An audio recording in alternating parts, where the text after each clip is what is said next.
အဓိကရေးကြီးဆုံးကစိတ်ဓာတ်လှဖို့ပဲရေးကြီးတယ်စိတ်လှတဲ့ပုဂ္ဂိုလ်ဟာဘဝမှာအယုတ်ဆိုးစရာအကြောင်းမရှိတော့တန်မြာမှာလည်းအယုတ်ဆိုးစရာအကြောင်းမရှိဘူးရုပ်ကိုဘလောက်ပြင်းပြင်းစိတ်မပြင်းသမျှလူတွေဟာဆင်းရဲဒုက္ခကလွတ်ကြမှာမဟုတ်ဘူးလို့မြတ်စွာဘုရားကဒါကိုလေးနဲ့ထားပြီးတော့ဟောတာ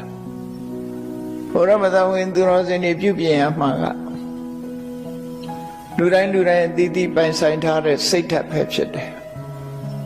စိတ်ဓာတ်ကိုဘာနဲ့ပြင်ရမလဲလို့ဆိုရင်စိတ်တူတတ်လို့ရှိရင်မေတ္တာနဲ့ပြင်ရမှာဖြစ်တယ်လောဘကြီးလို့ရှိရင်အလောဘနဲ့ပြင်ရမှာဖြစ်တယ်ဒေါသကြီးတာမေတ္တာနဲ့ပြင်တယ်မောဟကြီးပြီဆိုရင်အသိပညာစီးပူအထုတ်ပြီးတော့ပညာနဲ့ပညာမှာဖြစ်တယ်အဲ့ဒါလို့မပြင်မဘူးဆိုလို့ရှိရင်ဘဝဟာတိုးတက်ကြီးပွားလာမှုမရနိုင်ဘူး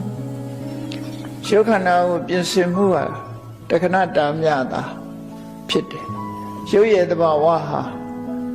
မြည်များပဲလှပနေစေကမူ